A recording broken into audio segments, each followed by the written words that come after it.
Scientist होण्यासाठीचे career path कोणते असतात ह्याचं उत्तर मी या व्हिडिओतून देणार आहे सायन्सच्या माध्यमातून. पहिला ऑप्शन आहे तो म्हणजे आयसरच्या रचनेतून आपण PCM किंवा PCB PCMB घेतल्यानंतर आयसर ॲप्टिट्यूड टेस्ट ही परीक्षा देतो. त्यानंतर BSMS या ड्युअल डिग्रीसाठी जातो. त्यानंतर रिसर्च आपण यात डॉक्टरेट देखील करू शकतो आणि मग सायंटिस्ट आणि रिसर्चर कमी वयामध्ये प्रत्यक्ष केमिस्ट्री, मॅथ्स, बायोलॉजी याच्यामधलं जे संशोधन आहे याच्यामध्ये आपण जातो आणि संशोधक म्हणून आपली प्रतिमा तयार होते.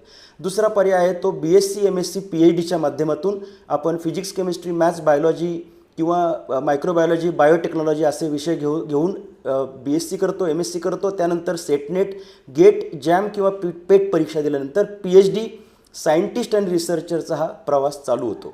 त्याच्या पुढचा ऑप्शन आहे तो म्हणजे इंजिनिअरिंगच्या माध्यमातून, अर्थात IIT किंवा NIT किंवा कोणत्याही इंजिनिअरिंग कॉलेजमधलं शिक्षण, त्यातलं PCMचे विषय, JEE किंवा CETची परीक्षा, BTech किंवा B, त्यानंतर गेट किंवा GREची परीक्षा, भारतामध्ये MTech किंवा परदेशामध्ये MS आणि त्यानंतर आपण सायंटिस्ट होऊन मोठं काम करू शकतो.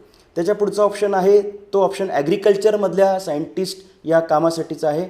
PCB किंवा PCM ICARच्या माध्यमातून आपल्याला हे शिक्षण पुढचं होणार आहे. त्यासाठीची पहिली परीक्षा MST CET असणार आहे.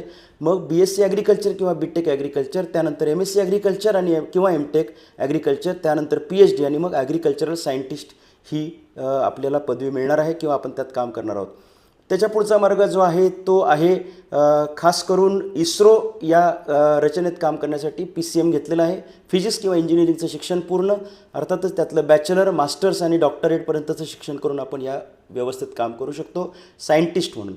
त्याच्या पुढचं जे आहे ते फार्मसी रिलेटेड संशोधन आहे. PCM किंवा PCB, B.Pharm, M.Pharm, PhD आणि रिसर्च सायंटिस्ट अशा पद्धतीने हे काम चालतं. सायंटिस्ट बनण्याच्या माध्यमांमध्ये अनेक प्रकार आहेत.